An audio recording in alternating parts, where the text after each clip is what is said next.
Helsingin Ekonomit ryn ekonomiyrittäjien ihan ensimmäisille ekonomiyrittäjän messuille.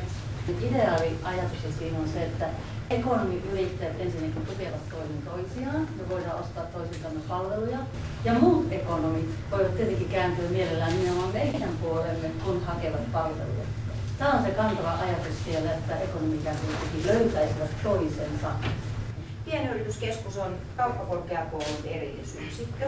Meidän liiketoiminta-alueita suurin on tietenkin tämä täydennyskoulutuspuoli, jossa järjestämme erilaisia kursseja yrittäjille, yrittäjiksi aikoville.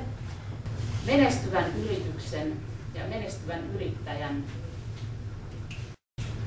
tärkein asia on rohkeus, mutta ei se perinteinen rohkeus, vaan rohkeus olla nöyrä.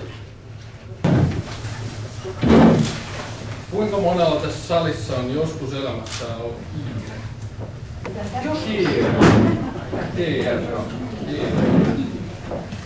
Ihan kaikkea sä et vaan voi miellyttää, vaan sun täytyy pystyä tekemään asioita kuitenkin sun intuition mukaan.